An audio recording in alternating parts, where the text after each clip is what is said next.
Osai Ba'Shem Yahushai for yet another Shabbat day. Good to see all of you alive and well. Good to see Israel still at the war fighting against Satan. So we thank all our members, visitors, online viewers. May the Most High continue to keep you in this path and bring salvation to our Mashiach Yahushai. Come.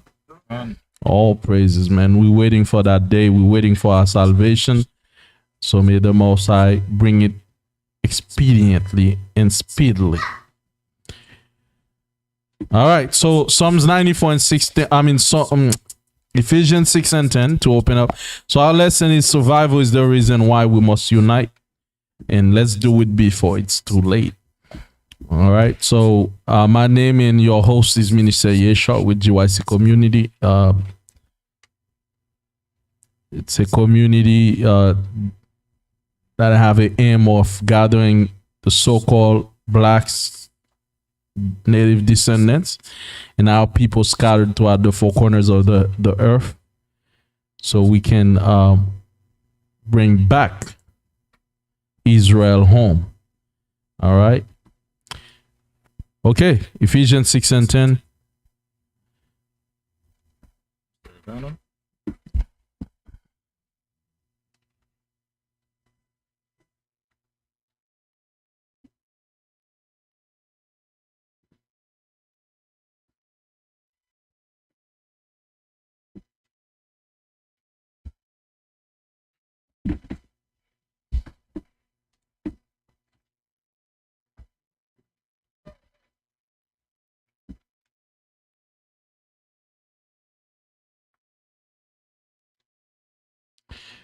Ephesians 6 verse 10.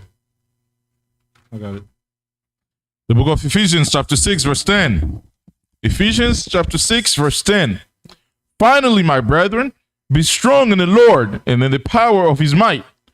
Put on the whole armor of the Most High, that ye may be able to stand against the wiles of the devil. For we wrestle not against flesh and blood, but against principalities, against powers, against the rulers of darkness of this world, against spiritual wickedness in high places. Right. So we're fighting against Satan himself, man. We're fighting against guys that are hiding in darkness and making decisions that we don't know about, we don't see. But if the Bible said, you better believe it. Right? If the Bible said the people we're fighting against, whatever you call them, Illuminati, all right, whatever you call them, powers, people that are hiding in deep places, making calls on your lives, right? Manipulating things like they're playing chess, right? It's out here. We're fighting against powers of darkness in high places that are influencing people day by day. And now we're seeing more and more people they call that the singularity. What is singularity? Is when they want everybody to talk the same way. To think the same way. So that means that there will come to a time where they have control over everybody. You get to a time now you won't own your own opinion. Right? If you speak against the system, you either get killed, get arrested, right? Or you get destroyed online with criticism. Now we live in a very precarious time where you can't even speak against the system no more. Right? Get canceled. You have a question already? I'm just getting started. Something I'm just saying about the verse you just read. Right. Pfizer is one of the guide. For the vaccine. So now they come in with the pills. They say FDA approve it. That pill they will inject device in it that will control everybody. Now they have a pill too? Yeah, a pill is coming real soon. So the FDA also already approved it. So you gotta be careful what pill is gonna put in your body. On the footage is the CEO of Pfizer. You remember the guy that they came up with the whole coronavirus vaccine thing? So right. CEO of Pfizer, they have a pill that they wanna create, or they say they've already created it.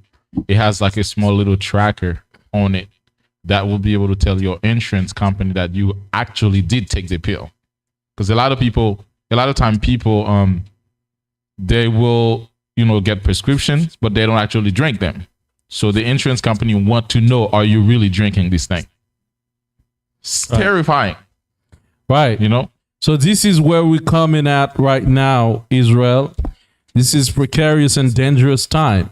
This is the time that we cleave closer to the most. We cleave to the Most High, right? This is a time that, right, more than ever, there has never been a time in our history where control over a human being has been so high, right? Where they're really attempting to control the narrative. Everybody, shut you up, right? This is high level stuff, and they are slowly achieving it, right? So our lesson today, and this is one more reason why we need to talk about this. Survival is the reason why we must unite. So, as you can see, there's so many Israelites groups out there. We kind of touched on that before about how we need to unite ourselves and to, to come together as a people. So many groups, so many Israelites camps, so many Israelite community. So the question is, with so many of us out here, what have we achieved? What have we provided school? Have we provided hospitals? Have we provided better food? We complain all day about what's happening with the food, with everything. Everything is wrong for our people, but what are we exactly doing to improve our lives? Or we just, I know the scripture say men don't live by bread alone, but it say alone. So that means bread counts too, right? So it's just not, all right, we teach the Bible, but what are we doing as a people? And one thing I heard, it's some camps, they're like, if you're not part of my camp, you're no longer in the truth, right? If you're not part of my camp, you're not Israel. Some camps would not even allow you to marry their members. So what are we doing here? Are we bringing Christianity into the truth? So because it wasn't Christianity, I learned Seventh-day Adventists, even though that's the same people, you cannot marry this.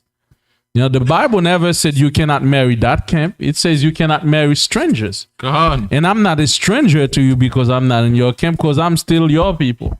If you see I got fringes, that should tell you first that I'm your people. God. I'm keeping the law. Respect that. You need to respect that. But it doesn't seem, some brothers, they won't even buy from you if you're not part of their camp. Right? Some brothers or sisters you meet in the street, they won't even say hi, shalom, if you're not part of their groups. Because they're still Christian. Right? So this is Christianity 2.0. Right? We upgraded Christianity. We just got a lot more verses. All right? So, if I meet a sister, I say shalom, sis, or I meet a brother and you don't say a thing, you're a Christian 2.0, man. You're an upgraded Christian. With fringes too. Right? But this is the spirit of division that's among us. While we know there's much problem among our people. So right now I'm gonna pull up one article right quick about a couple of things that's happening. I want you to go ahead and read that for me, Chief Napash. As soon as this decide to come back on, it's coming. It's not unplugged. I touched the wrong button.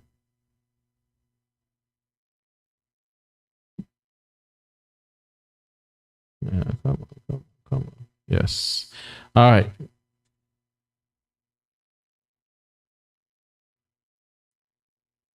So we will read about some actuality about what's really happening with our people.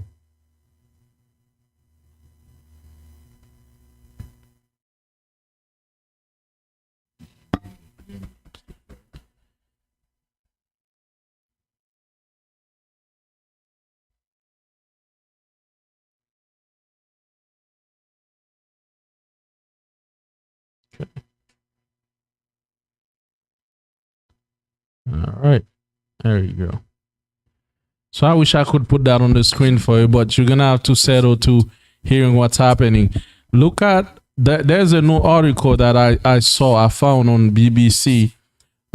Read the title, then I'm gonna skip around it. This article is from BBC News, which is British Broadcasting TV, something like that, and it was published on January 13, 2023. Go ahead, bring that up. It says California's homeless battle floods and storms. So it says California's homeless is battling storm and floods upon floods, right? California is getting severely battered by a lot of storms and floods for some reason. After one goes, the next one come. Behold, the first will pass and the second will follow. Right? So that's what's happening right now. But they're saying how the homeless population now they're getting battered by that. But guess who's the homeless population? Now I just want to skip. I'm not gonna read that. Read that part right here. It says people are already living in very unsafe conditions. Read. People do not have appropriate access to sanitation, to clean drinking water, to electricity. That is the baseline already, said Talia Husbands-Henkin, founder of the Oakland area homeless aid organization Love and Justice in the Streets. Right. So it's saying the people already do not have they're not living in they're living in unsafe conditions. They do not have appropriate access to sanitation, clean drinking water. Like talking about the homeless in California before the storm, right? But one thing that caught my attention in that, I saw it. You see it? Yes. Large majority. Right, there we go. Read that. Large majorities of unhoused people are black. What? Now, if you pay attention, they're no longer saying homeless. They say unhoused. They have this new term now. It's unhoused people. You heard that? It's AKA homeless. So they can tell the world, we don't have a problem with homeless people. We have a problem with unhoused people. When they do have a problem with homeless people because they ain't got no home to give them. Well, they do have homes. They just won't give them a home. Right. So anyway, large majorities of unhoused people are black. All right. Read on. Can I read it right? The large majorities of homeless people are black. Right. This is a racial justice issue. Many are disabled. Read. And medically vulnerable. Medically, they're sick people, our people. As a result of living outside. Right. Because they've been living outside for so long, they're sick, they're disabled. Some of them are totally disabled. I just throw them in the streets. Read on.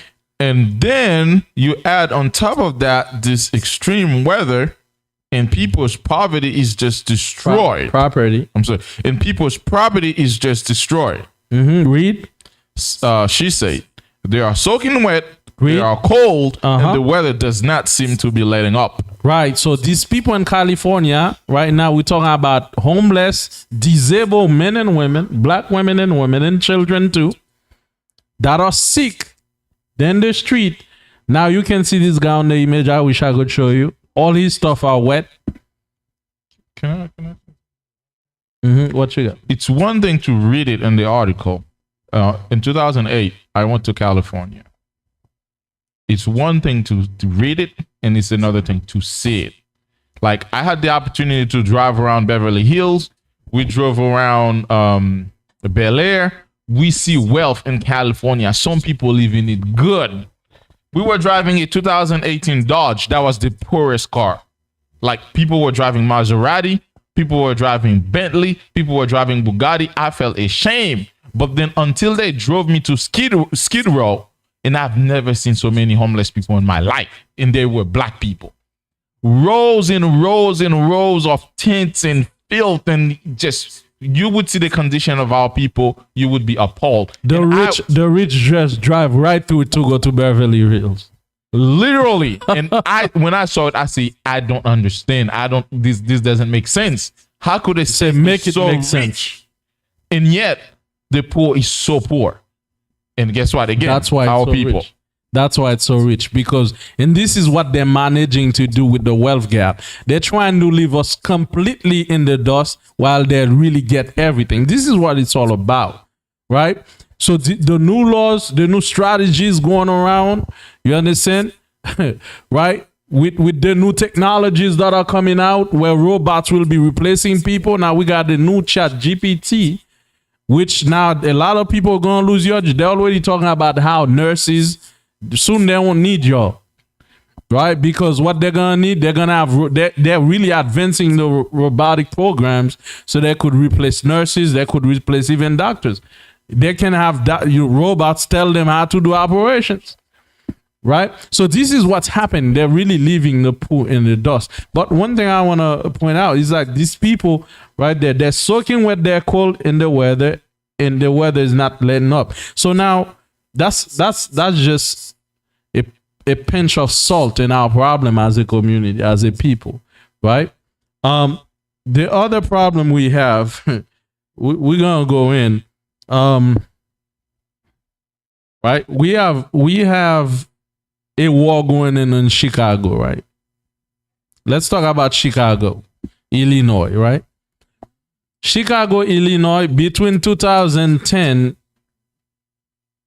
and 2021, 11 years, we have 7,100 black people that's been killed with gun violence.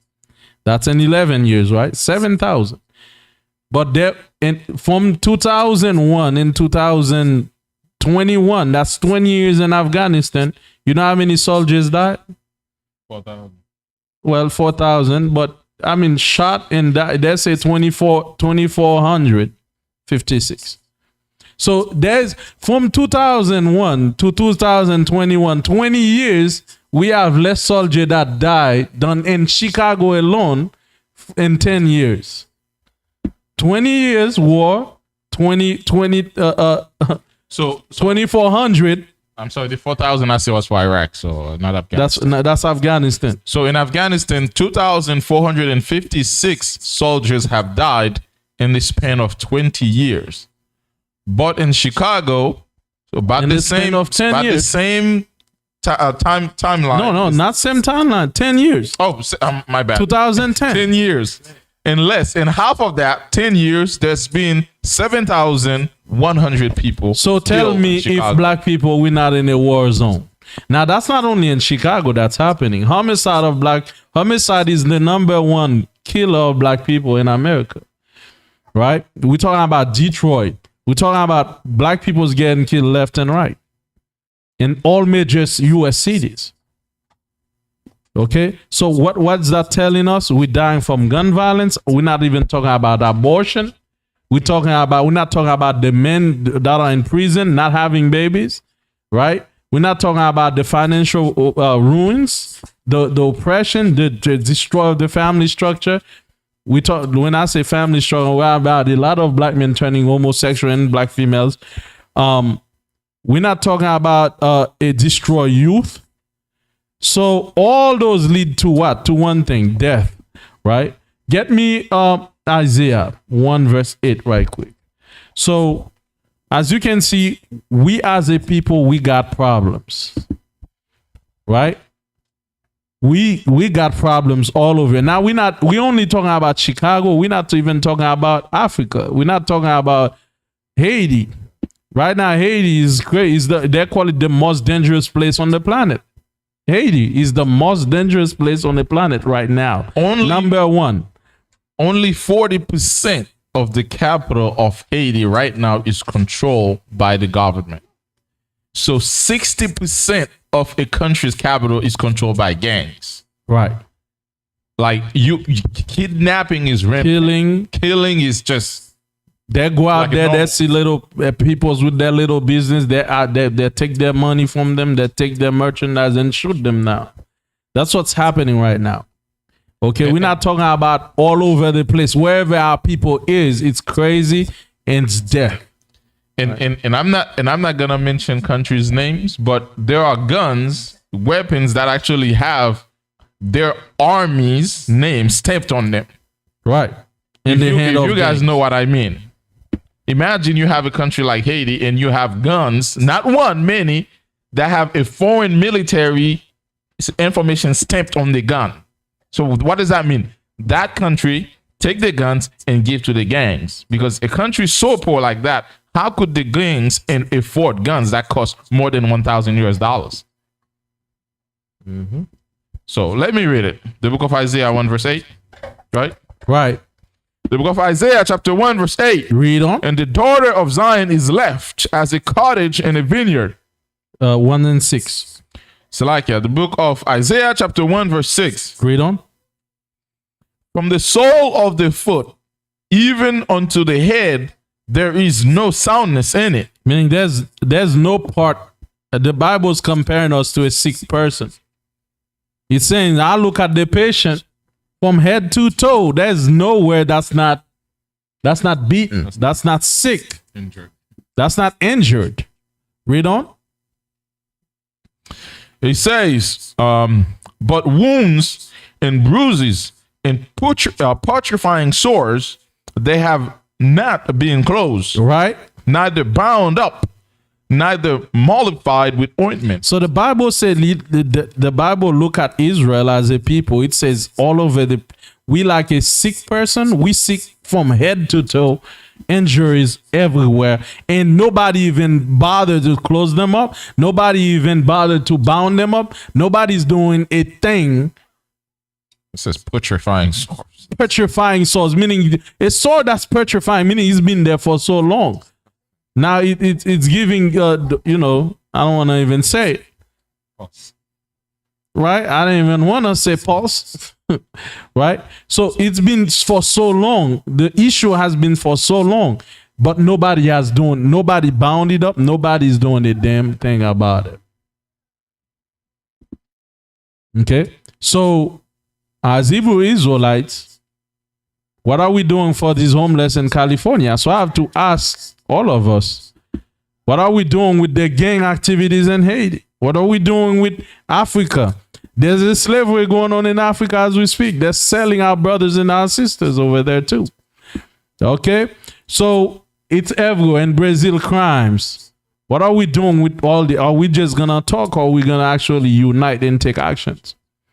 Because every nation, as far as I know, Jewish is taking care of Jewish business. White is taking care of whitey business. But what are we doing? Are we going to sit and talk all day? All right? So what is that saying?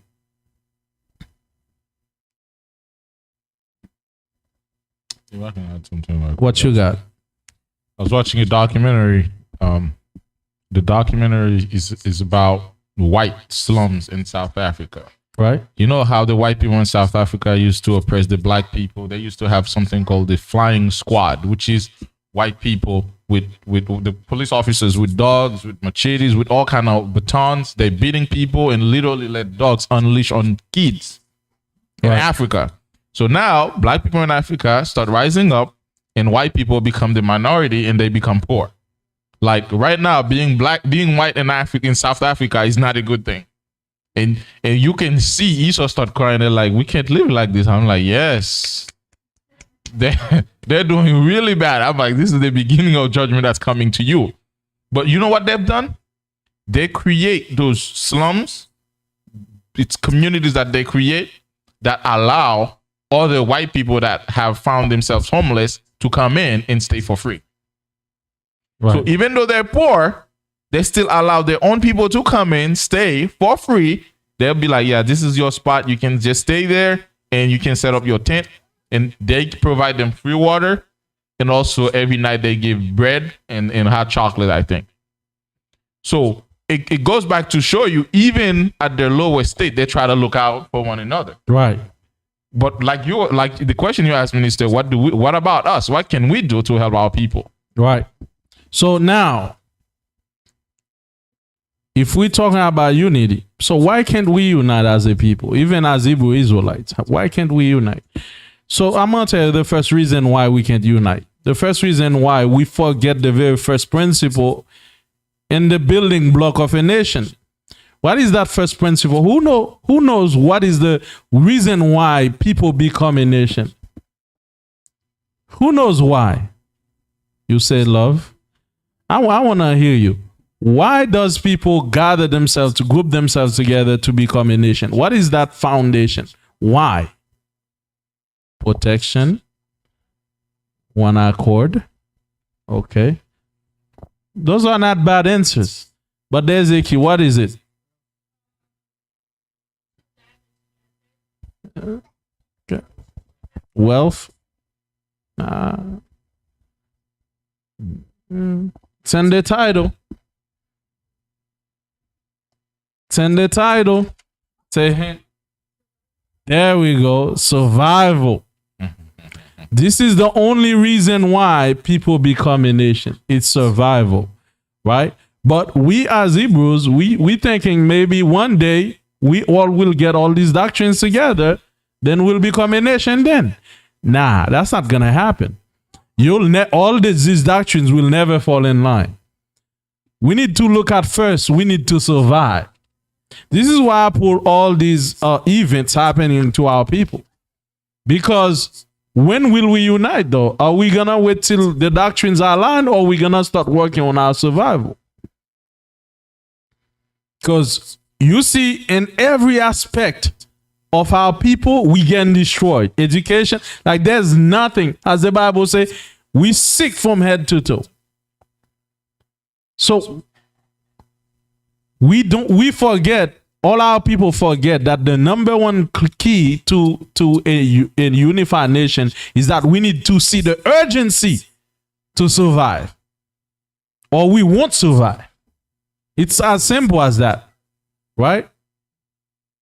The second reason why we don't unite yet, because we put doctrines and organization before our people's suffering. Right? Brothers say, man, listen, man, I'm that group. My shirt right there, my shirt color is the most important thing right there. Okay? My color right there is the color. Right? Look at me. Look at my videos. I'm getting so many views. Right? So we forget that our people still in California fighting for their lives under the snow. And our people's getting shut down every day. We forget that most of our men are in jail. We forget that we have a youth that don't care about anything but pleasure. You see them kids by my house, I'm like almost, show me a way to create the best approach. Because right now, what I'm trying to do, I start giving them stuff, little free things. I'm trying to make an approach. I'm trying to give them things to make them more friendly.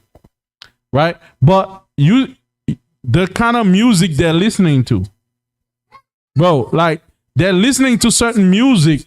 I'm like, you guys, how old are you guys? Like, you're talking about young boys and girls, like between, 7 and 12. They're listening to certain music, and their mama's right. They're listening to it. I'm like, bro. And one of them say, Amazon play Nicki Minaj new song. And I heard what Nicki Minaj is saying. I'm like, oh my Lord. Because I was watching my car outside. I was cleaning my car outside. We have a dysfunctional youth system. Everything is dysfunctional among our nation. So why should I care about a shirt color? Why should I care about, if you're not doing nothing for our people, it doesn't matter your shirt color in your organization. It's irrelevant.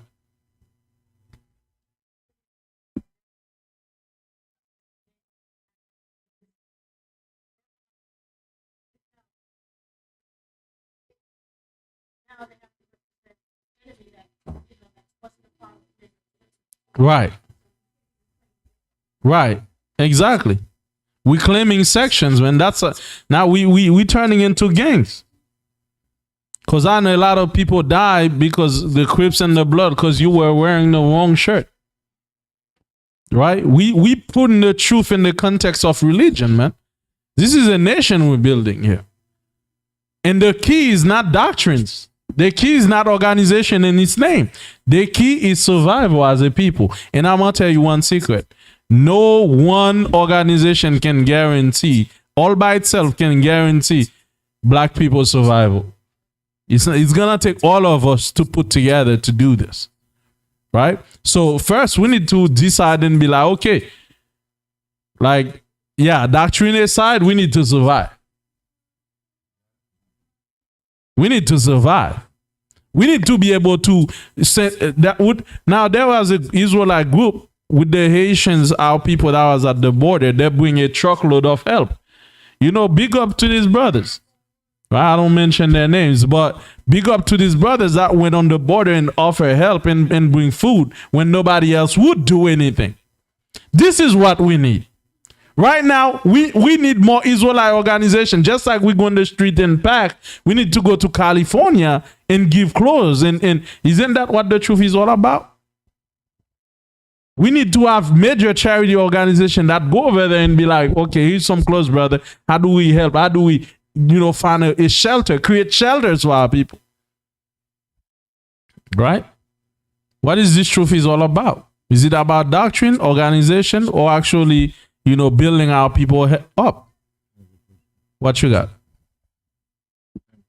Oh, who got the question? Brother, you're done. You got to put that hand up, man. Can't even see you. Go ahead.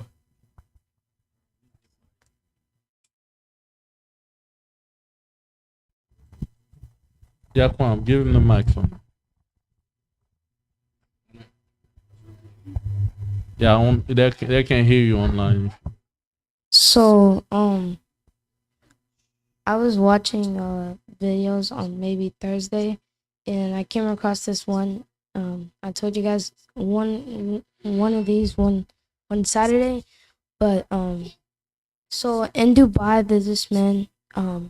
I call him Mr. Tate, but yeah, he's a guy. He's a wise man that spreads wisdom in Dubai, and for some reason he was starting a stream like right now, like what we're doing. He was starting a stream in Dubai to explain how life and what to do in survival, and like midway the SWAT team came up and locked them up for spreading too much information in a children's school.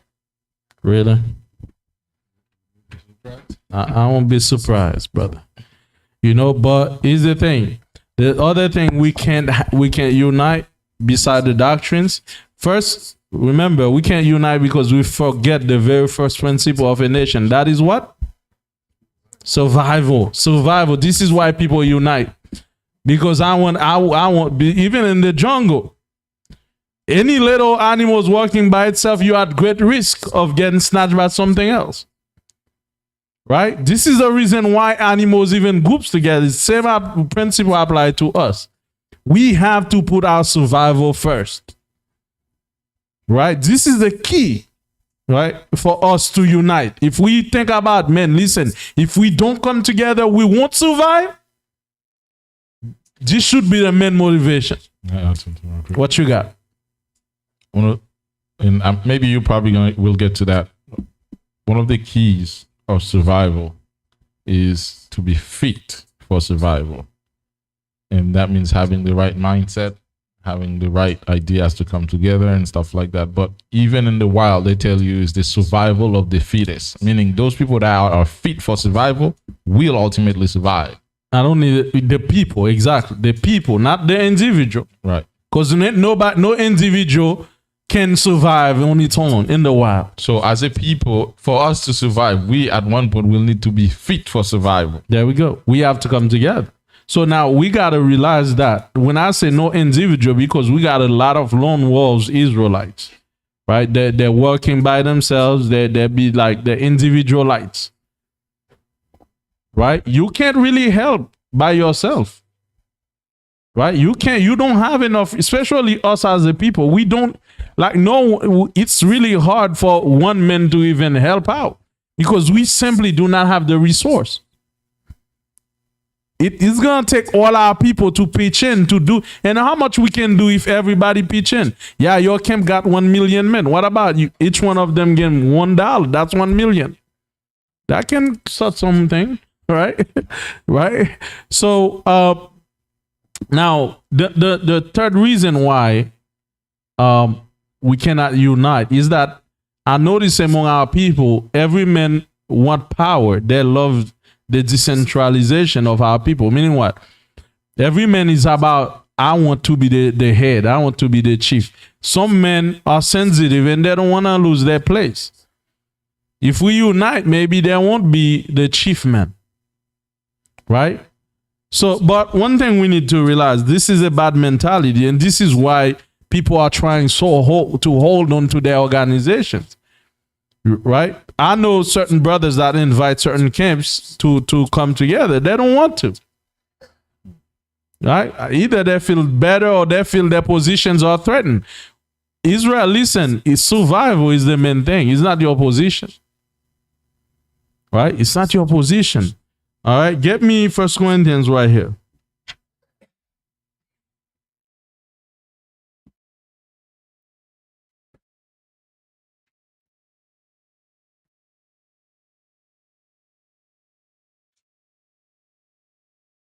First Corinthians 12, verse 20. The book of 1 Corinthians chapter 12, verse 20. 1 Corinthians chapter 12, verse 20. It says, but now are they many members, yet but one body. But what? Yet but one body. Yeah, there are many members, but we need to consider ourselves like you the hand, I'm the feet. Someone is the head, meaning is the thinking, right? Right? Everybody play a role in the nation. This is how we need to look at it. Don't look at it like you're part of a different body. Right? We need to look at it as all of us Israelites, we part of one body doing a different function. Right? Read on. Verse 21. Verse 21. And the eye cannot say unto the hand, I have no need of thee. I don't need you. I'm the eyes. I see all things. Then the eyes start itching. So it's like, okay, now I need you. Right? So now you need the hand to help you itch because you don't grow hands. Right? Don't say to the hand, I don't need you. I'm the eyes. I see everywhere. There's a video I watch, and the video is the heart animated and the brain animated, and they were talking to each other, right? The brain say, well, if I don't give you signal to start beating, you're not going to beat. The heart say, well, if I don't send you blood, you're not going to function. And they both were standing at a gridlock. They're like, wait. Like, well, hold up now. We really do need each other. Yes. Well, that's exactly how it works. Exactly. So we need to find a common ground, which is survival. This is the common ground. Survival is the common ground. Because we need to survive, then we have no choice but to come together. Right? But we know what our people is. Maybe what we're waiting for is a race war to start. For us to be like, oh, maybe we need the brother. Because let me tell you, can one camp fight against all these white folks? Hello. Can you fight against the whole world? Because once you attack them, you attack Europe too. Can your camp fight against all these people? The KKK. Can you? I don't see it's happening. You see what Russia is going through with these people? Those are like a gang of like a legion of armies. They keep sending weapons nonstop. You know, funny thing is, we're talking about Russia cannot defeat a whole. Not Russia is the biggest country on the planet. He cannot fight. He can barely hold up to these nations, man. They got so much weapon they're sending to a whole nation. Now we're not even close to Russia. What you got? Well, on the onset, Russia thought they were gonna fight Ukraine, which is one country. Then all the European countries, 50 of them, they gang up on Russia, sending tanks, sending air. They literally say, I'm not making it up. You can look it up. They say, we will continue to support Ukraine to fight Russia as long as it takes. The only purpose is for them to continue to fight Russia as long as because they even say the objective is to weaken Russia or split Russia. So just think about it. You're trying to fight one and all of them come together against you, and they will come together to destroy you. So why can't we come together to survive? Right. So don't think we are one camp. Don't be deceived, as the scripture says. Don't think your one camp will be able to stand against that big old gang. It's a gang we're dealing with. They put us in misery wherever we go. Wherever we in Africa, they're up in there. You under a rock, behold, another Edomite. There's nowhere we can stand without this enemy. Right? So if your camp is telling you that we're gonna be the one that save Israel, man, say they're lying. Be proud and loud. All right? It's not gonna take one camp. I don't care how many guys you got in the streets, man. If you don't wanna unite with your brother, trust me, man. Eventually you'll be destroyed, man. You had a question, brother Yadon? Where's the mic? Give him the mic. He got a question, let him ask questions. First after that. So when you talked about the US coming together with all the other countries and Russia's the biggest one, well, since USA has pretty much almost everybody except for Russia and China, because Russia and China are one of the two most powerful countries that I know of, and it's just like you know when if you have if you're say if somebody was bullying someone and the bully got defeated and called more backup from another group or a gang. So that's my prediction what's gonna happen between Russia and China, one of the most powerful countries. Well, let's wait and see. But that was an example. I was bringing out how this is what we're facing. We're facing a gang of people that's not only USA. We're talking about the whole European bloc. We're fighting. As Putin say, we're fighting Satan. Right? So it's a lot of work. So I'm not going into deeper in the war in the next conflict, what's going on.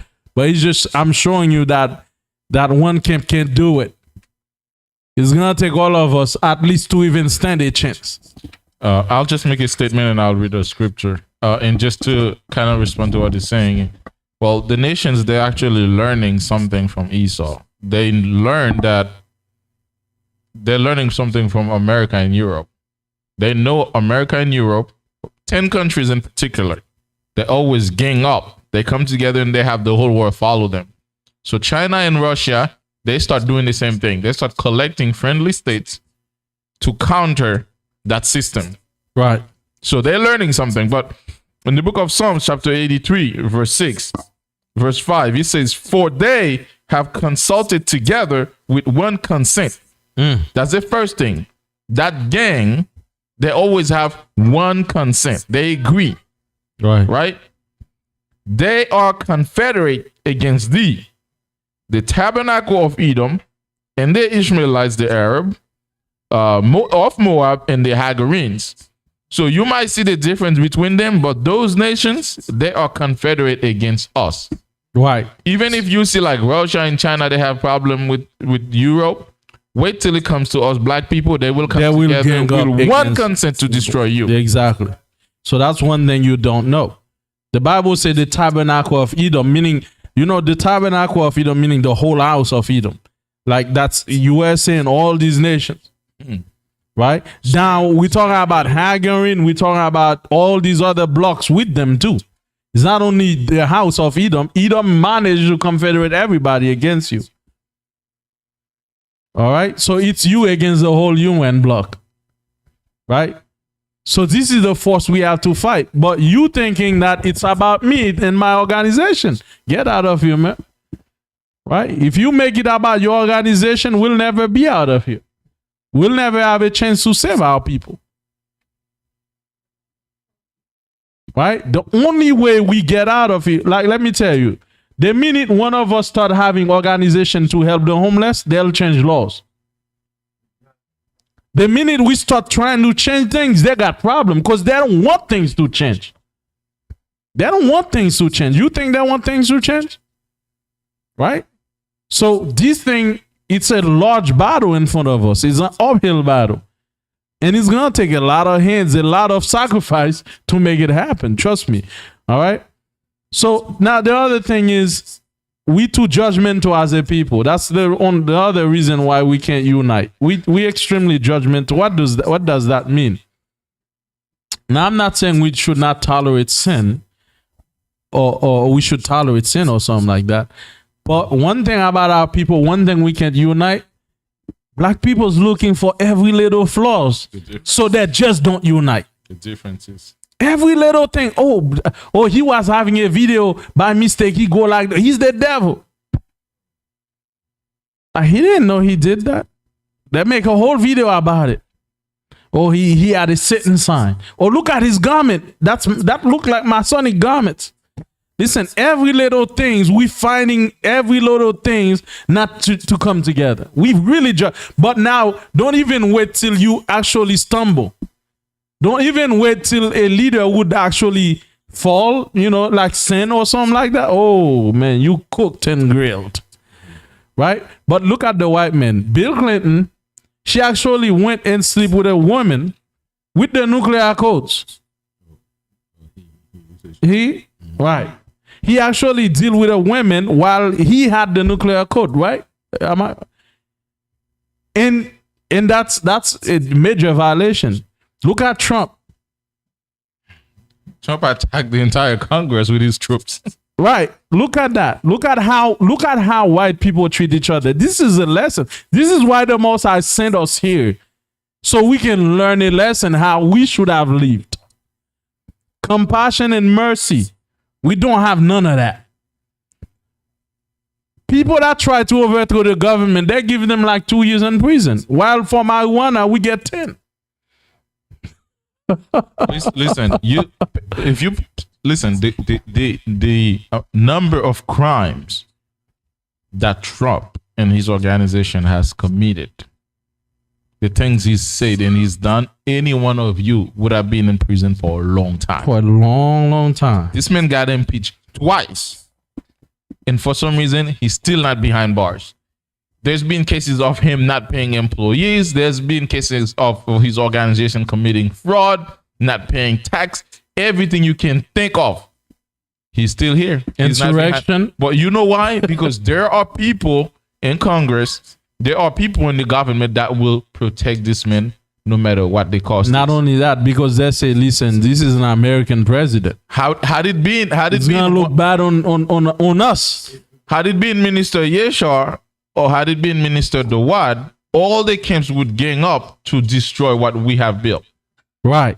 Because no one among us have pity or mercy for us. Or we think that we should not fall, or leaders should not sin at all. Like we meant to. One day I might do something messed up. I'm not expecting not to have a judgment though, but I'm expecting like, okay, let some kind of discretion, right? At least look at it with mercy too, because one day you may fall. If you point finger, there's 4 pointed at you. That's why one thing, and I think that's a great lesson Amashiach was teaching our people.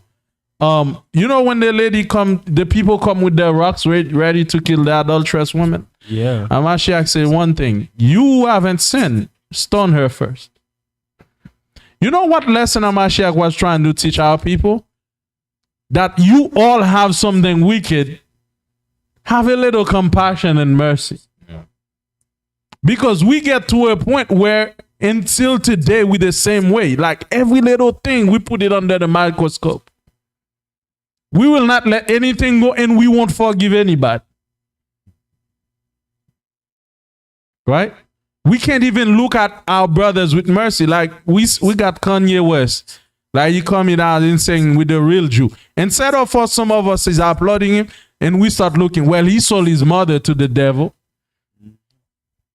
Bro. Why you? He just say with the real Jews. He's just say with a real Jew. Now think about a Jewish man come out. Look now. Let me take a better example. I don't know the guy name, but you might know him. You're in politics. Netanyahu, the guy he choose, is a known criminal. Yep. He put in his cabinet. Radical too. Radical, known terrorist criminal. right? But he sees use and utility. I'm not saying we should do these wicked things. I'm not saying we should put someone in power like that. But at least I'm showing you that the nations love their own way more than we love our own. And we're very judgmental as a people. And that kind of judgmental mindset is going to be the one our own downfall. Because you looking, I've seen brothers that criticize other camps. Look at this guy. He was a police officer. Oh, he's a spy. Like we see, we talk, we don't see, we talk. There's a video on YouTube. This guy, apparently captures some snapshots of the brothers teaching where they do certain hand gestures. Like me talking, they'd be like, you see, he's doing Illuminati signs. Come on, man. Our own people is our own downfall. They invest so much time attacking one another. Then what if they were to do that for Esau, looking at flaws in Esau? Wouldn't that be better? We look for every little flaws. And this is one problem that Amashiach wanted us to see when he said, those that have not sinned, cast the first stone. By the judgment you give, that's the judgment you'll be meet. They'll measure you up. But when does the cycle end, though? Because we all judging one another for every little thing. Exactly. We finding flaws in every little thing. Right? So get me Matthew 23. So we got that little mindset, man. And also something I can input in that is a proverb say a judgment falls 7 times. There we go. Even Solomon, you see he fell. A bunch of our forefathers fell. Man, that don't mean like we have to use them as example, but like one thing I learned about the other nation, when they do certain things, they have, like the minister said, they have compassion, because the Most High is if the Most High using the same way we judge each other, none of us will be here. The Most High is a mercy, is a balanced power. He's merciful, and when he have to judge you, he judge you.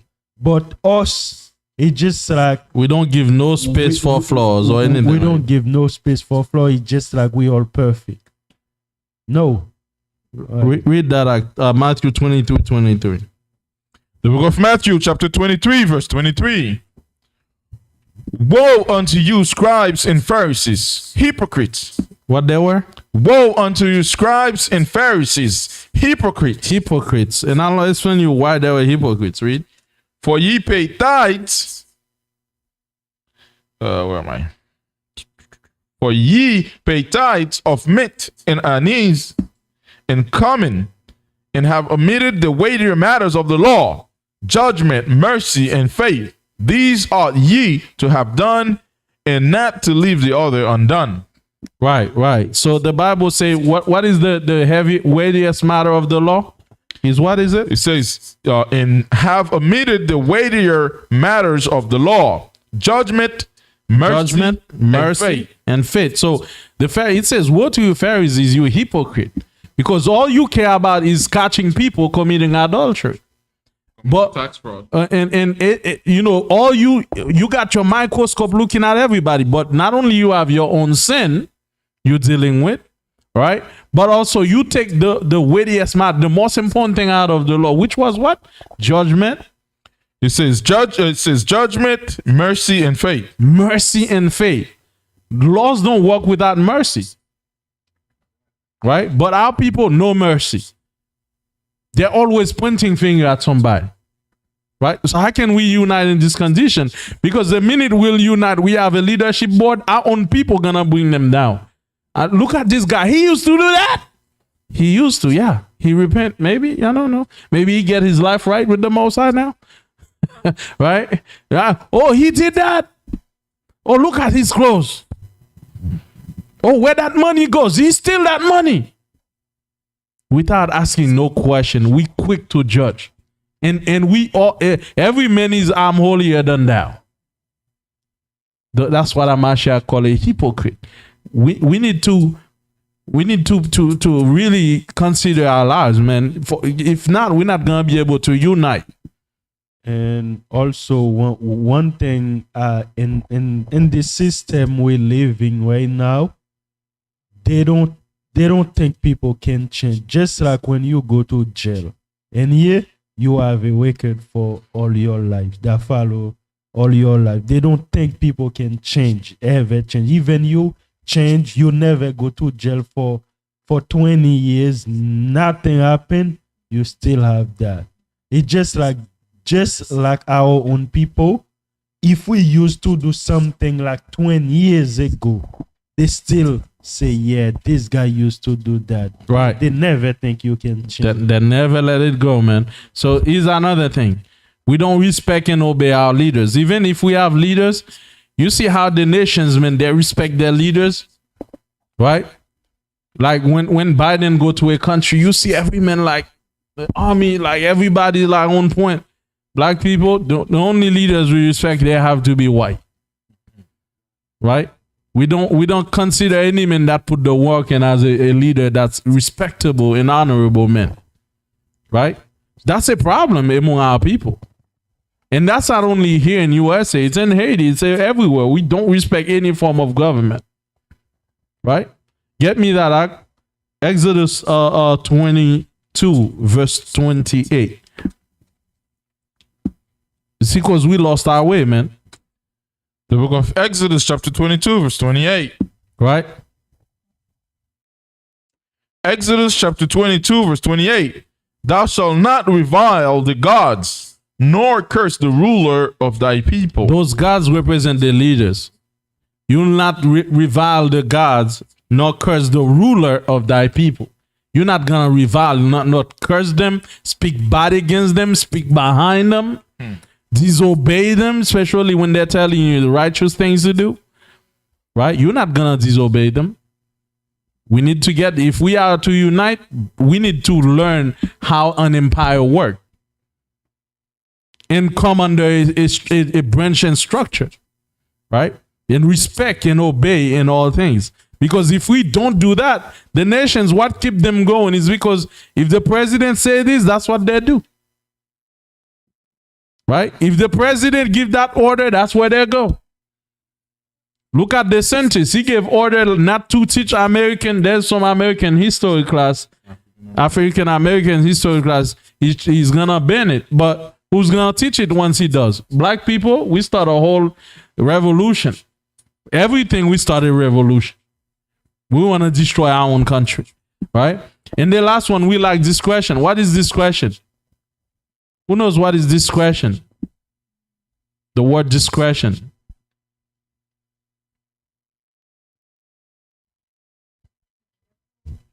Discretion is discretion is pretty No, much. what? Discretion. Against? No. It's a wisdom, but what is it exactly? How do we practice that wisdom? Basically to analyze. Analyze to make decisions. There are two. Discretion comes from the word discreet. What is to be discreet? Secretive. We don't keep no secret. Right? You can go right now on YouTube and put Hebrew Israelite, former Hebrew Israelite speak. Or former Hebrew Israelite wife speak. They all got why I left the Hebrew Israelite. Why I left my husband of a Hebrew Israelite. Why I left the truth. Why I left this.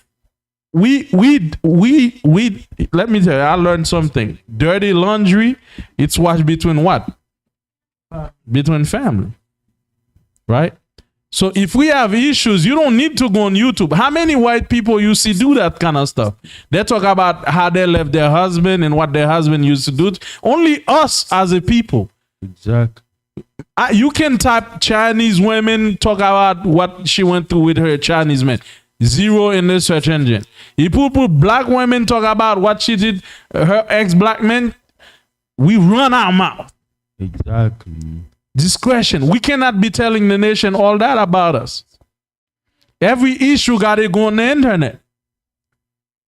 If we have problem, let's discuss this between us and keep it between us. And also, you see when you don't have this question, people think different about you. Now, certain thing people didn't know, they give you respect for that, or they take you as a person. When you start revealing certain thing about that people, they look at the person differently. Not only that, brother. His sister left the truth. You know why? Because she was watching other former Israelites talking trash about the truth. Because they couldn't keep their mouth to themselves. They have to go tell Whitey, oh, that's what's happening in my community. We have to go tell Massa, oh, that's what I went through. Listen, we don't need all that. You don't need to destroy your own reputation. Not only does it look good on us, but it doesn't look good on you too. Exactly. Right? It makes you. It makes everybody see. You know how stupid you were. Right? And also, it prevent our people from. It put that fear that prevent our people to come together because they think that's what's gonna happen to them. All right. So we helping the enemy destroy us. Right? We helping them. So now the danger of us not actually uniting is clear. Get me Deuteronomy 28 verse 48 right quick. The danger is clear. If we do not want to unite with the rate things are going, the rate incarceration, the rate of homicide, the rate of poverty, the rate of marriage, rate of homosexuality, rate of abortion in our community, if we don't do something very soon, this is what's going to happen. Deuteronomy 28:48. You think it's not in the Bible? It's in the Bible. Read that. Deuteronomy 28 verse 48. Read on. Therefore shall thou serve thy enemy which the Most High shall send against thee. Read on. And hunger. All these homeless in California, right? You're gonna be in hunger. Read on. And in thirst. And in thirst. Not having access to clean water. That's what we just read. Read. And in nakedness. Nakedness meaning having nothing in this society. Read on. And in want of all things. And in want of all things, meaning you'll be relying on your enemies to give you something. Read on. And he shall put a yoke of iron upon thy neck. All right, read on. Until he have destroyed thee. Now that did put the yoke of iron upon our neck. Now we got a spiritual yoke of iron upon our neck that keep us in this system. Right? All these things they do to keep us in the system. But it says until he have destroyed you, until the enemy destroy you. Now I know some can say that when they take the yoke of iron off our necks, we are destroyed as a people, meaning unorganized. That is true. But the word the Bible is using is a word called shamad in the Hebrew. Shamad means to be exterminated. That's scary. Exterminated. The word shamad in the Hebrew say until ye have exterminate you. Do you know what that mean, exterminate? Destroy, completely destroy. We as a people go extinct. That's what that means. Right? Like pests exterminated. Right. It's like you totally destroy them so they don't come back. No. Exactly. You see what the scripture say? Until he will destroy, exterminate you. The whole goal, the end of the tunnel for black people is complete annihilation, complete extermination. And this is the path we're working on. It should show us, the signs tell us, every aspect of our communities are going down. Poverty, we dying, more of our women now can have children. Like everything's going downhill. More of our people is going homeless. Right? Extermination is looking at us as the end of the tunnel. So now the question is, when do we unite though? Do we have to wait for the final extermination, then we start fighting? Or we start taking action now to ensure our survival? Right? Okay? The second thing that may happen a second captivity. Now you may think, oh, we're not going to slavery no more. Well, it's happening in Libya now, and the media is not even covering it. The media don't care, but they cover what they want to cover. It's happening. They're selling young black men left and right in Africa right now, in having beating them. I was watching a video on CNN. That guy say, it's on the little side notes, man. It's not even it's not even a big. They put slavery in Libya small, really. It's not. You gotta have good eyes to see it, right? The men say, man, they beat him up, right? They beat him up every day and make him work. Right? And they have a lot of them. Some of them don't even make it. That's what's happening right now. You think it may not happen, but I'm going to tell you something with the war with Russia right now. The European bloc is seeking the total control of the world. And they realize they can't take total control until they take Russia out. Russia and China is the two enemies they're trying to take control of. Because these two nations right there are trying to have, their own bricks of nations and, trying to defend a lot of these other nations they want to attack. Right? So what does that mean for us? Time is almost up, because the last time we went to captivity, that fall down. Fine. Right? The last time we went to captivity, Russia wasn't in power. It was only European dominating. There was no such thing as a balance of power of some sort.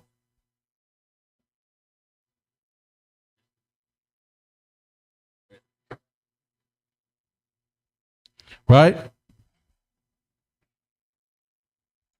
So now, and the next thing that's coming is a genocide. The genocide is what's going to lead to the mass extinction of the Negro. All right?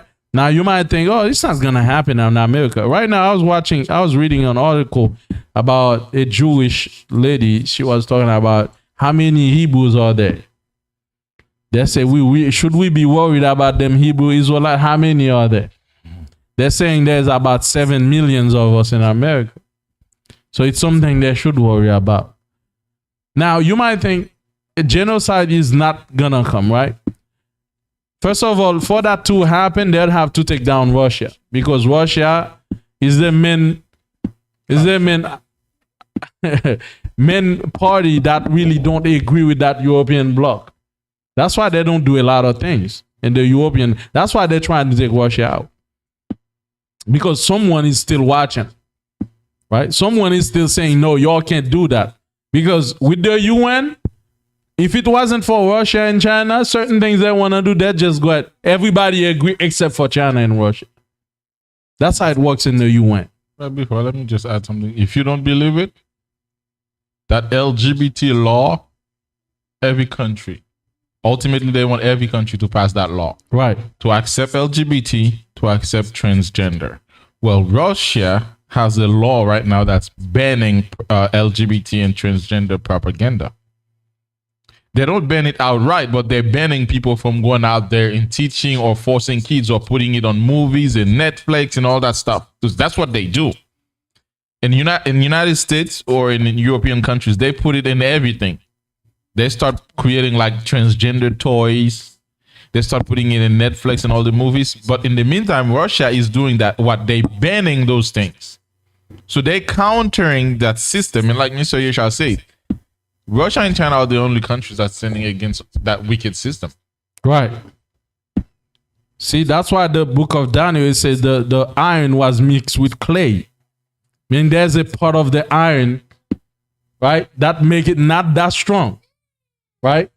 That clay is those countries that unite with that. Those two countries that saying you can't do that. They wanted to invade Haiti the other day. UN was like, invade. Russia and China said, no, you can't invade. They're like, right? So there's European. The minute they take China and Russia out, trust me, they'll do whatever they want in the world and there'll be no repercussion. Just like in slave day. Now, you think that may not happen again? It may happen.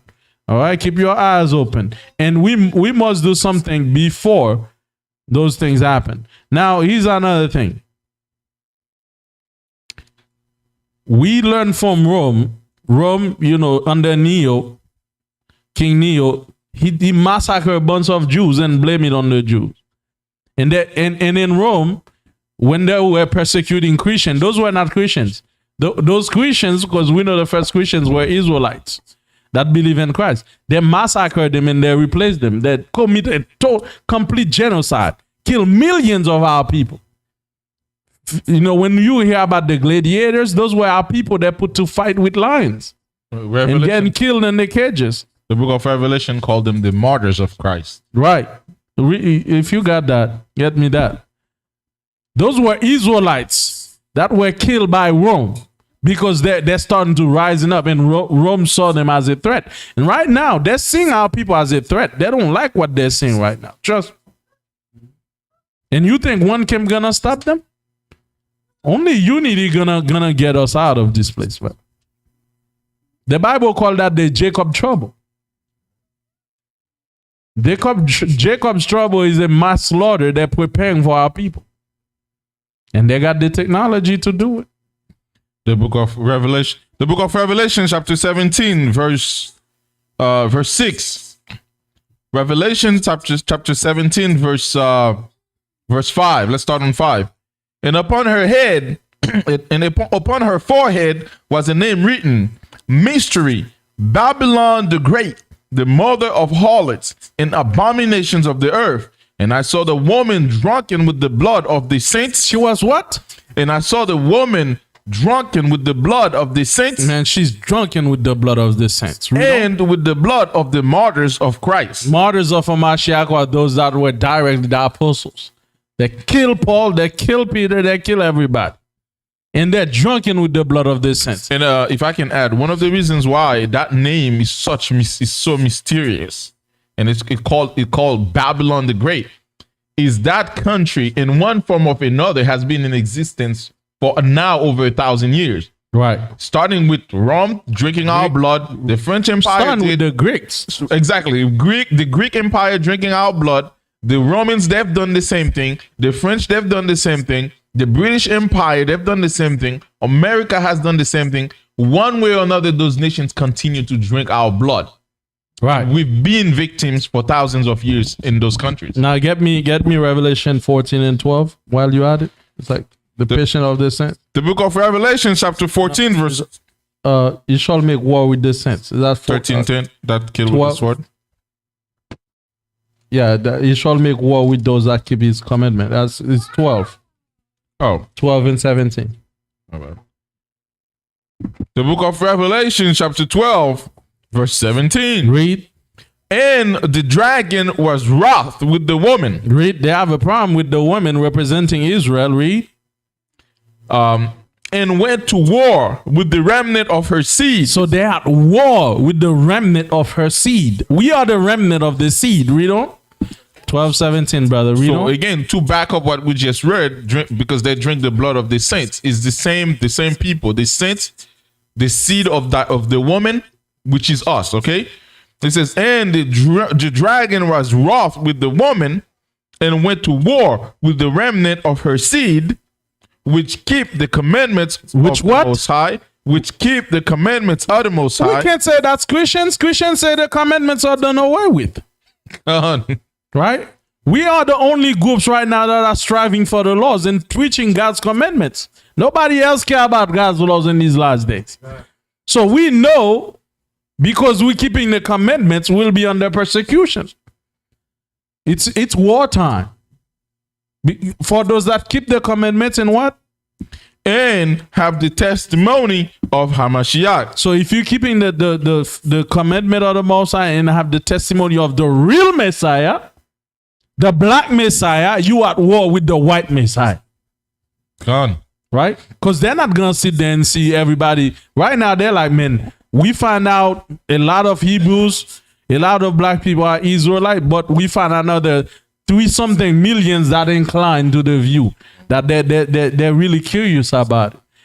So that's what they're saying. They're worried about it because, you know, the essence of the white man's empire is his white Jesus. This is what keeps his empire together, and it's collapsing under his hand. This is why the whole world respects him. This is what the lies that he's God's people. This is why he's making so much money and people take him as a god upon this earth.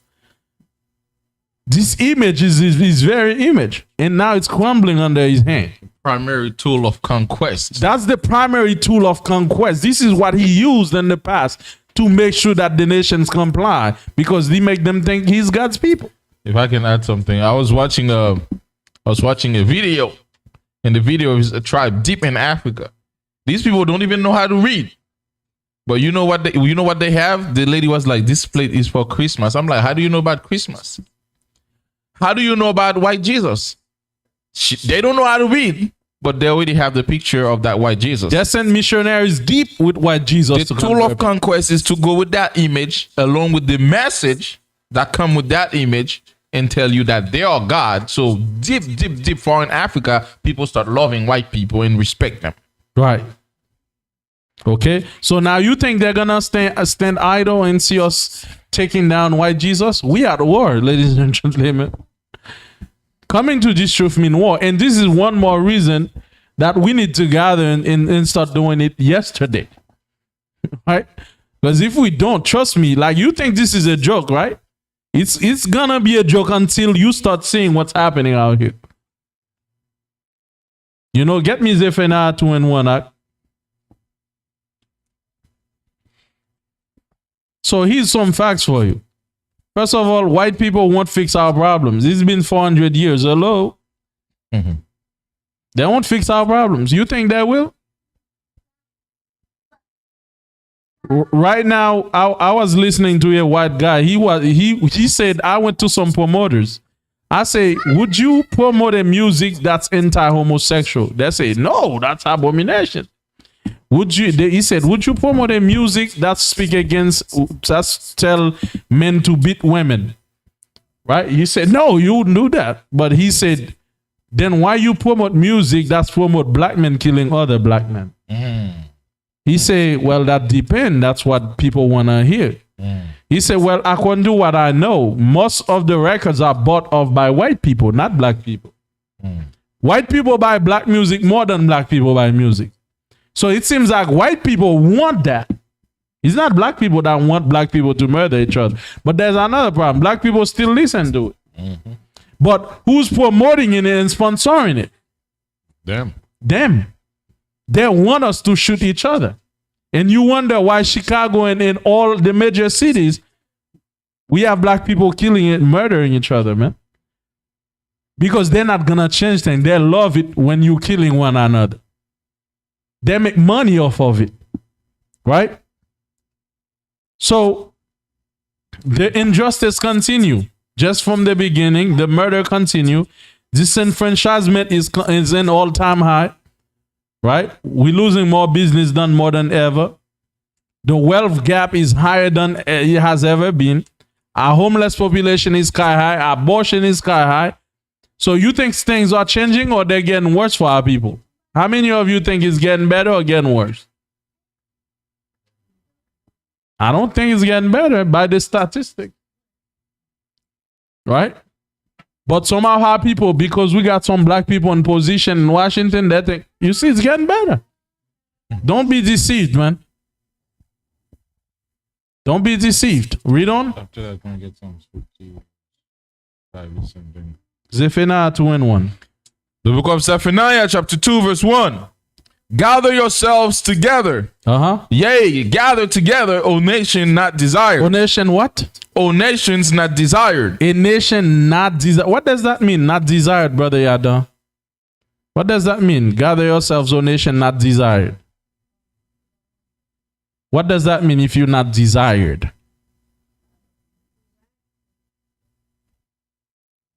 If someone say you're not desired,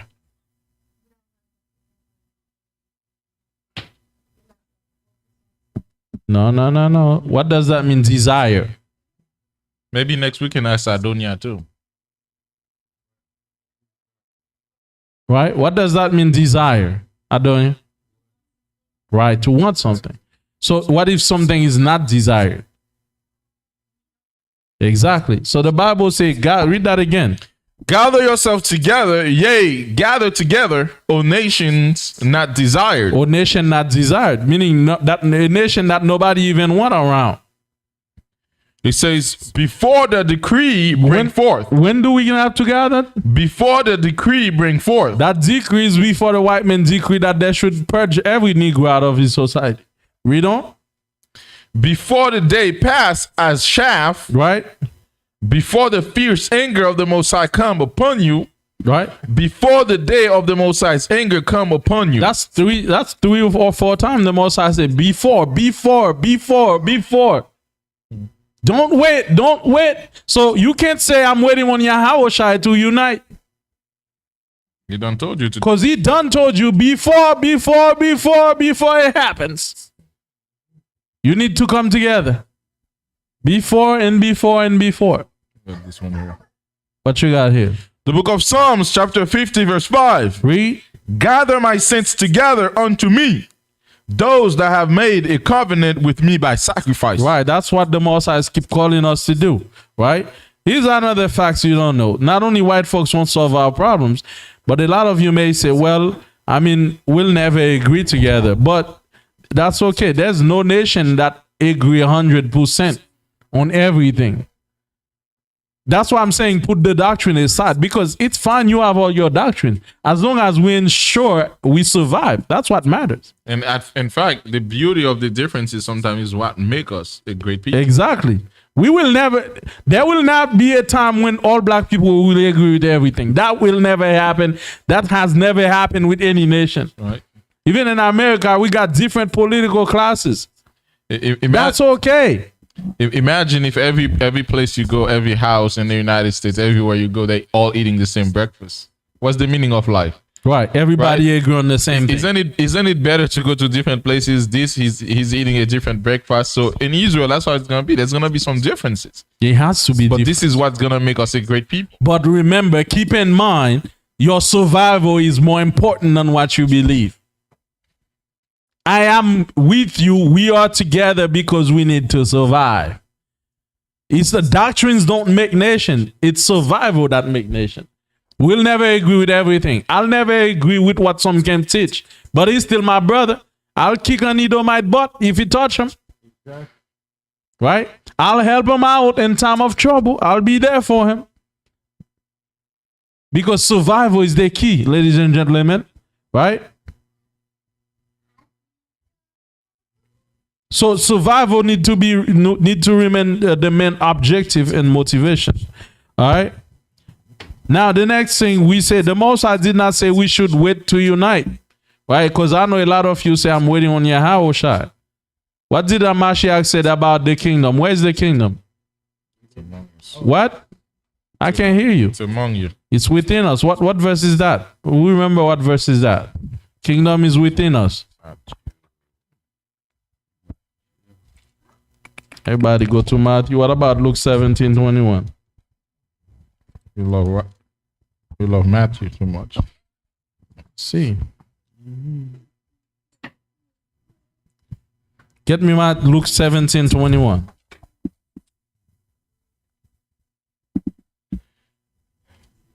The book of Luke, chapter 17, verse 21. Let's start in 20. Luke, chapter 17, verse 20. And when he was demanded of the Pharisees, when the kingdom of the Most High should come, Right? he answered them and said, the kingdom of the Most High come not with observation. Don't be sitting there and observing the clouds and keep waiting for something to happen in the skies. It's not that.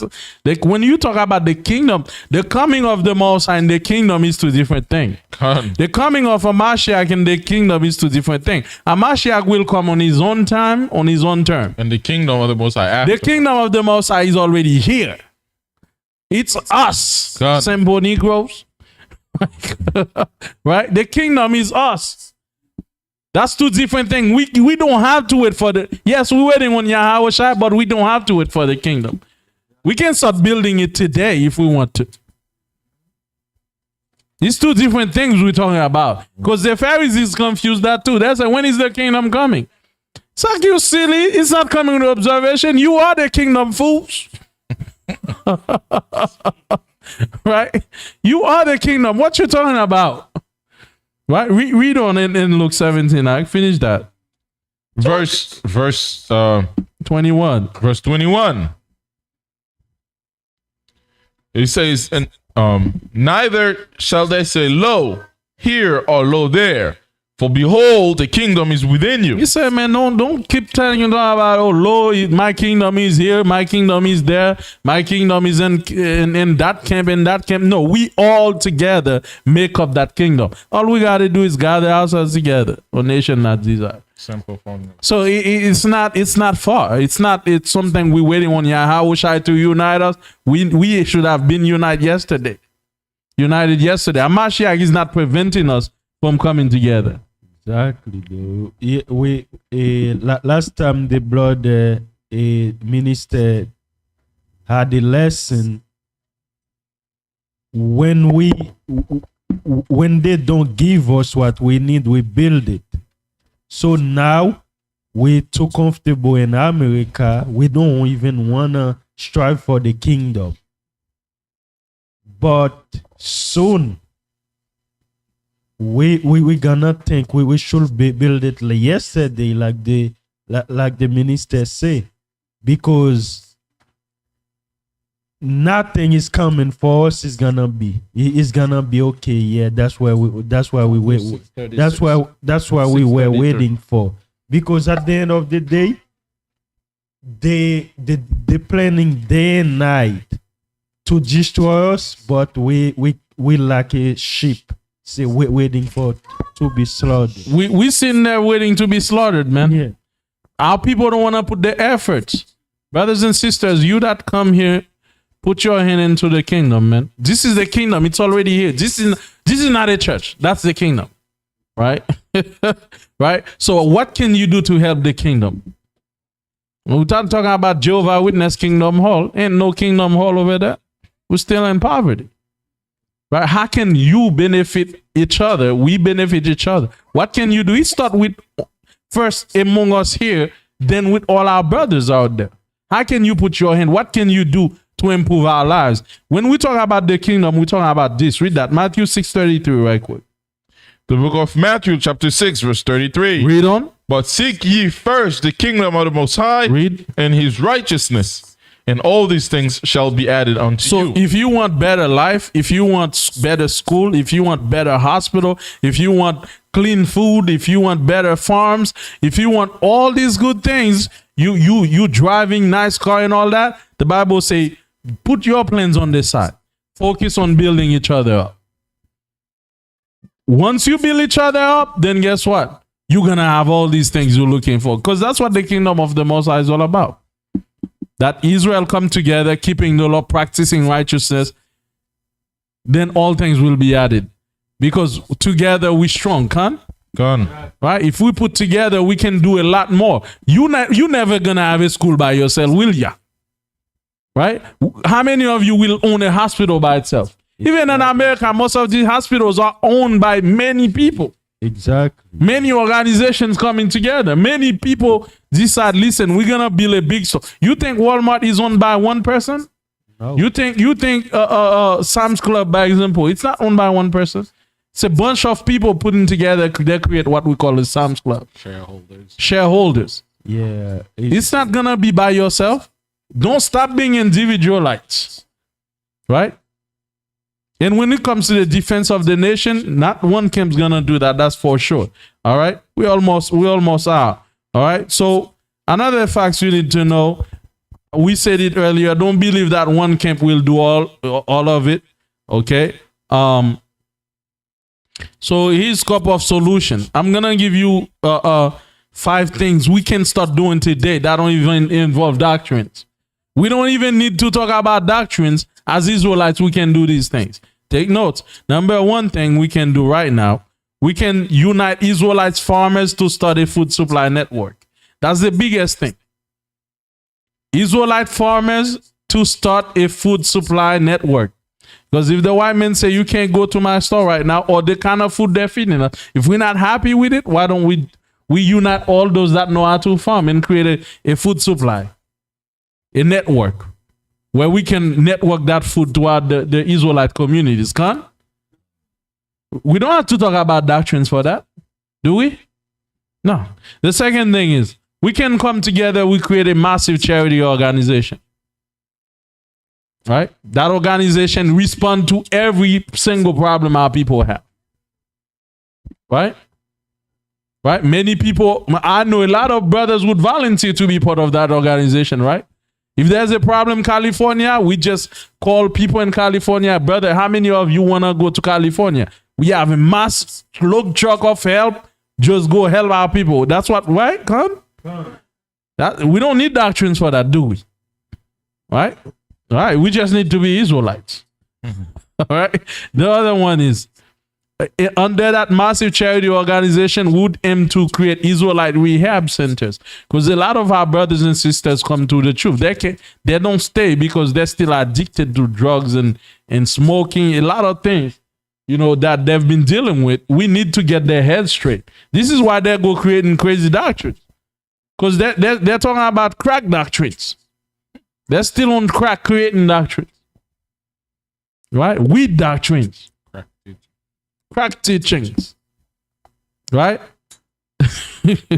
Right? Housing for the homeless under that same organization. We should aim to create a homeless, some couple of housing, man, for our brothers. Rescue that need help, like under that same charity organization. Remember Katrina? While white people was helping white people, where was black people? What was we doing? Crying and begging white people for help. That has to stop. We can do that. A lot of volunteers would be like, man, I give this, I give this. If we all come together, everybody say, I give this, I give that. We'd have boats, we'd have things ready to go in case of disaster. That's why the most I say before it happens. And we never learn from that. All right. The third things we can do is create a massive Israelite job agency to help our people get jobs. To help defend our people when they can't work on the Shabbat. I don't know if you're going to call it an Israelite union or whatever, but we can do it. That protects our right in the job force. The Jewish got it. Everybody else got it. Why can't we have our own union? Do we need doctrines for that? We don't need doctrines for that. And the last thing we can do without too much doctrines is come together and create a legal defense force. A legal defense force, we're not talking about fighting yet, right? But we're talking about like Israelites come together and hire lawyers. I'm sure there's lawyers among us. We got to create you know what happened in Jersey? If we had an Israelite legal defense force, we could have sued them Jewish. And the governor and all of them that say Israelites actually should the Jewish market. Because they had even the FBI said there was no evidence they were Israelites. But they're still writing about it on the news. Every news now, they put that there were Hebrew Israelites that shoot up that. I read an article last night, I was pissed. That lady said, oh, those are the same French group that were shooting at Jersey store. Now, there's a law called defamation. If we had a group of Israelites, we could have literally sued them for lying. And we're going to need that organization for the protection of the truth, for the protection of our school and future things we're going to build. Because if you don't have lawyers on your side, if we don't come together, we put the law on our side somehow. Defamation, yeah. Right? If we don't put the law on our side, man, we got problems. And all these 5 things, those are the building blocks of survival in this society. When the police shot an Israelite man in the streets, we have a whole team waiting on that for free. Right? So this is what we need to begin the survival process. Now, I didn't even mention school yet, because schools will come with calendars, because I know all of you got different calendars for Shabbat and New Moons. That will need talk. Right? Other things will need talk, but those 5 things, they will not only help the basic functions, the basic process, but they'll help our survival. So in conclusion, brothers and sisters, those that listen to me, share this video. Send it to your camp. Send it to your pastor. I don't know, your community leaders. Okay, remind them that our survival is priority, not doctrines. Right? So that being said, don't trust any leader that say, I will fix black people. He will not. He cannot. All right? Don't trust any leader that tell you, I'm the home of the truth. Outside of me, there's no truth. He's not the truth. Mashiach is the truth. Right? Together with the survival of our people in mind, we can do great things together, man. I see so many young brothers, Israelites coming, so many things we can do if we just gather ourselves together. All right, just remember, men do not live by bread alone, but they do not live by the word alone either. As long as we're teaching and not taking action, many will continue to see us as talk and no bite. Right? We have to come together and we have to do it yesterday. All praise to the Most High by Hashem Yahushai has given us this Shabbat day. Let's stay in that same spirit and let's continue to build and let the Most High preserve our nation. Kan? I imagine la panim Yerushalayim, let's stay in the Jerusalem.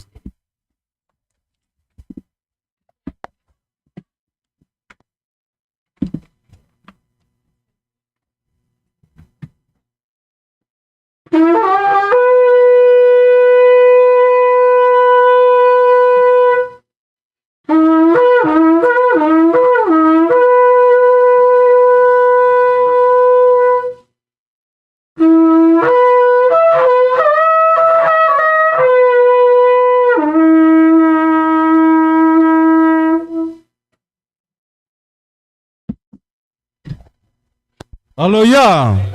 Hallelujah. Barakatah Hawa. Ba'ashem. Hamashiach. Yahushai. Lanatan lanu. Wayom. Hashabat. Bashalom. Borak. Yisrael. Yeshai. Yisrael.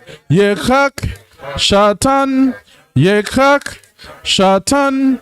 Toda. Amen. All praises be to Yahweh Hashem Yahushai. We thank you for this beautiful Shabbat day, that you're giving us understanding and wisdom, that we may know how to move forward, putting our survival above all things.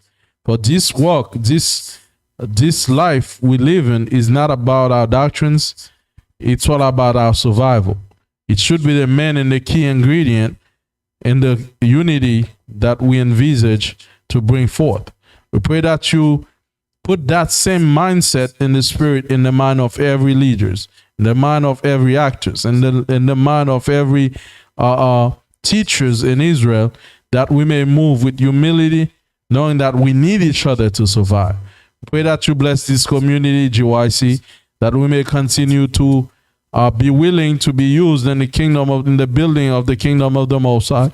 Let every hands that's able put their hands and their mind ready to help build the kingdom. For the Most High say, if we seek the kingdom first, then all things will come afterward. We pray that we seek the kingdom, that we seek the good of Jerusalem, that we put our hands to do what we can do using our talents to bring forth the kingdom of the Most High, that we may remove the yoke that's bringing our extermination in these last days. Bring unity among Israel, Yahweh. Come, Yahweh, rise and bring unity among your people. Let this message go far and wide, and let all that hear it be convinced and their conscience be repented, and that they may come and bring the unity that we so needed, not just talking, but we may take actions and ensure the survival of our people. We pray in all these things, Lord Yahweh. Bless the Shabbat day. Let us not speak our own vain words and thoughts, but let us revere the Shabbat day as you intended it to be. We pray and ask all these things by Hashem Yahushai Tawad Tamyan. Amen. Shabbat Shalom Yisrael. Shabbat Shalom Yaemo. Borak Hashem Yisrael. Hallelujah Hashem Yahweh. Shabbat Shalom, O Israel. Shabbat Shalom, Yaimo. Borak Hashem Yisrael. Hallelujah. Hashem Yahweh. Give the Most High hand. Hallelujah. All praises to Yahweh Hashem Yahushai. Thank you for joining GYC community. Continue in the spirit of the Shabbat. May the Most High bless you and continue to keep you. Hallelujah.